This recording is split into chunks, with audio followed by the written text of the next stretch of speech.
Hello, good morning दोस्तों। मेरा नाम जीत परमार है और आज हम पढ़ेंगे difference between AC and DC transmission line. तो सबसे पहले हम समझ लेते हैं कि एसी पावर और डीसी पावर होता क्या है। एसी पावर जो होता है उसके अंदर करंट और वोल्टेज की वैल्यू हर टाइम पर सेम नहीं रहती, हर इंस्टेंट के ऊपर वो समय के साथ चेंज होती रहती है। जबकि डीसी लाइन के अंदर जब हमने स्विच ऑन की तब से लेकर एंड तक इन्फाइनाइट टाइम तक जितना करंट होता है तब तक वो कंटिन्यूस रहता है, उसके अंदर कोई भी किसी भी इंस्टेंट पे चेंज नहीं आता सिवाय कि जब हम स्विच बंद ना करें या पावर को कट ना करें। तो हम आज इसके बारे में पढ़ेंगे। तो एसी लाइन होती है तो उसके अंदर नंबर ऑफ कंडक्टर जो यूज़ होते हैं वो 3 होते हैं एसी ट्रांसमिशन लाइन के अंदर। जबकि डीसी लाइन के अंदर only 2 number of conductor are use, यानी कि जो हमें मटेरियल चाहिए कॉपर हो या एल्यूमिनियम, जो ट्रांसमिशन लाइन के अंदर वो बहुत ही कम यूज़ होता है डीसी लाइन पे, जबकि एसी लाइन के अंदर वो ज़्यादा होता है। तो पहला point, number of conductors are more, जबकि डीसी के अंदर ओनली 2 कंडक्टर्स आर यूज्ड।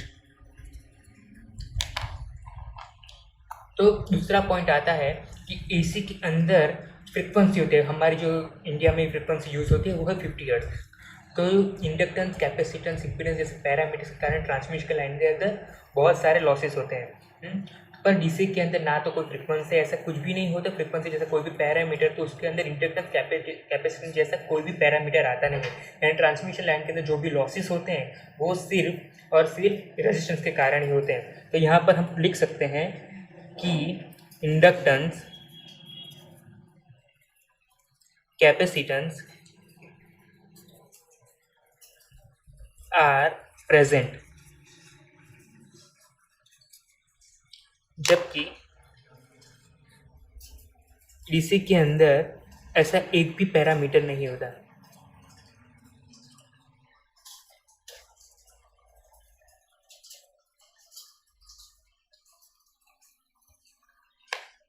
अब तीसरा पॉइंट आता है कि जब भी कहीं पर भी इंडक्टेंस प्रेजेंट होता है तो इंडक्टेंस के कारण ट्रांसमिशन लाइन के अंदर वोल्टेज ड्रॉप होता है। तो हमारा जो वोल्टेज रेगुलेशन होता है as a consumer, at a consumer side, तो वो कम हो जाता है। वो यानी कि वोल्टेज ड्रॉप के कारण हमें जो कंज्यूमर साइड जो वोल्टेज मिलता है वो कम होता है with respect to transmission side, यहाँ पे जो पावर सप्लाई के साइड।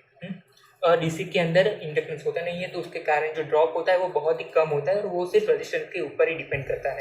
तो तीसरा पॉइंट हम लोग लिख सकते हैं कि वोल्टेज ड्रॉप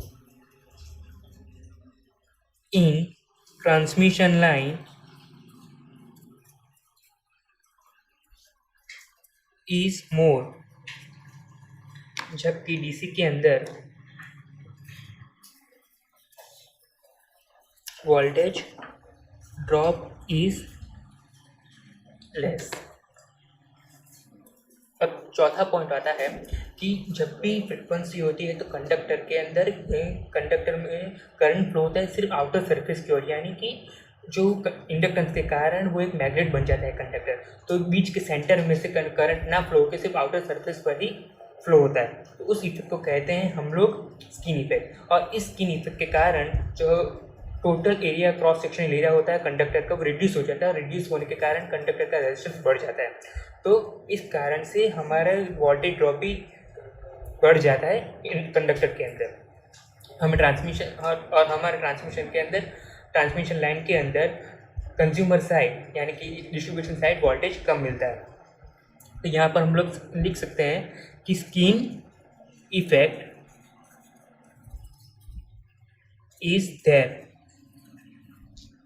जबकि डीसी के अंदर ऐसी कोई भी चीज़ नहीं होती तो स्किन इफेक्ट आता ही नहीं है। यहाँ पर मैटर, ये स्किन इफेक्ट का कोई प्रॉब्लम नहीं होता, तो यहाँ पर स्किन इफेक्ट इज एब्सेंट। अगला पॉइंट आता है कोरोना के हिसाब से। तो कोरोना क्या है? जब भी हाई वोल्टेज लाइन होती है तो कंडक्टर के एंड टर्मिनल के ऊपर वहाँ पर हमें ब्लूइश इफेक्ट देखने को मिलती है, ब्लूइश लाइट देखने को मिलता है, तो उसको बोलते हैं कोरोना। अब कोरोना के कारण उस टर्मिनल के ऊपर वोल्टेज ड्रॉप ज़्यादा होता है और पावर लॉस होता है। तो एसी के अंदर वो बहुत इफेक्ट करता है कोरोना, जबकि डीसी के अंदर कोरोना की इफेक्ट बहुत ही कम होती है। तो हम लोग इसको लिख सकते हैं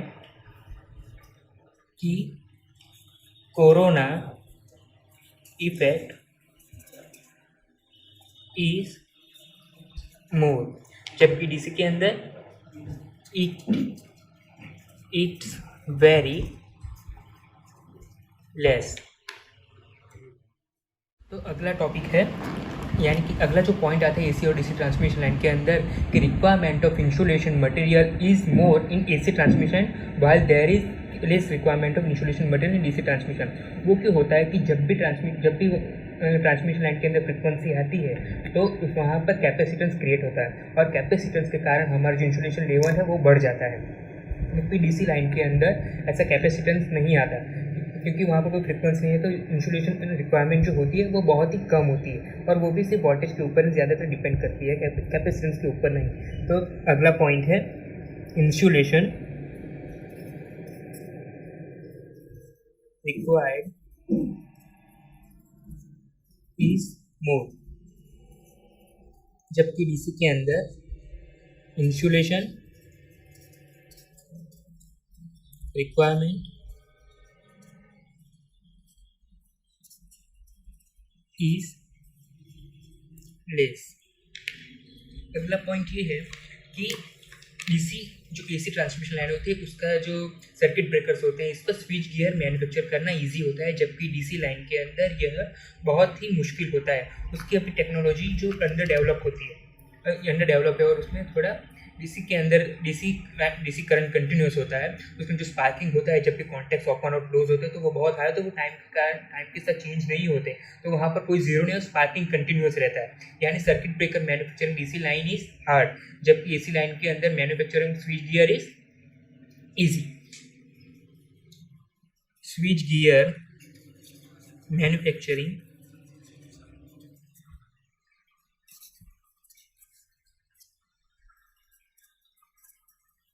इज इजी। और यहाँ पर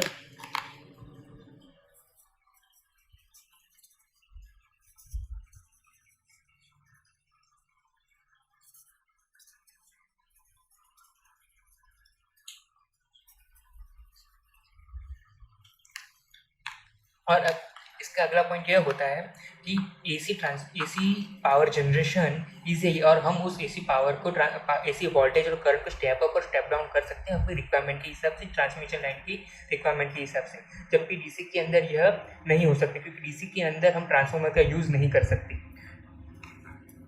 और यह पावर जनरेशन इसलिए हम डीसी के अंदर ज़्यादा नहीं कर सकते क्योंकि डीसी के अंदर कम्यूटेशन की इफेक्ट है। तो कम्यूटेशन की इफेक्ट में यह होता है कि जब भी करंट और वोल्टेज रिवर्स होता है जनरेटर के अंदर तो वहाँ पर हाई स्पार्किंग होते हैं, उसके कारण जो ब्रशेस होते हैं कम्यूटेटर पॉइंट होते हैं वो डैमेज हो जाते हैं, जबकि एसी के अंदर ऐसा नहीं होता।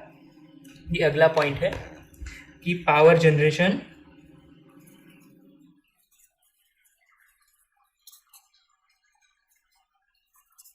At high voltage is possible,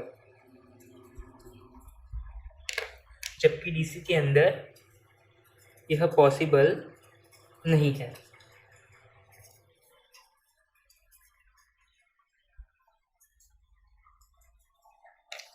DC generator के अंदर कम्यूटेशन इफेक्ट रहता है, जबकि एसी के अंदर कम्यूटेशन इफेक्ट नहीं होता। तो हम ये इसका अगला पॉइंट बना सकते हैं, commutation is absent or it is very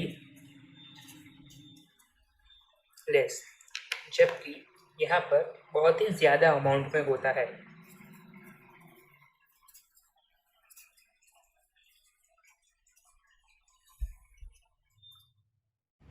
हम लोग इन शॉर्ट बोल सकते हैं कि जो हमारा एसी ट्रांसमिशन है वो थोड़ा एसी ट्रांसमिशन लाइन है उसके अंदर बहुत सारे ऐसे पैरामीटर जिसके कारण हमारे ट्रांसमिशन लाइन के अंदर लॉसेस बहुत ज़्यादा हो जाते हैं, जबकि डीसी ट्रांसमिशन लाइन के अंदर यह इफेक्ट नहीं आती। जब पर एसी पावर जनरेशन ईजी है और डीसी ट्रांसमिशन लाइन ईजी है, यानी both are correct at their side.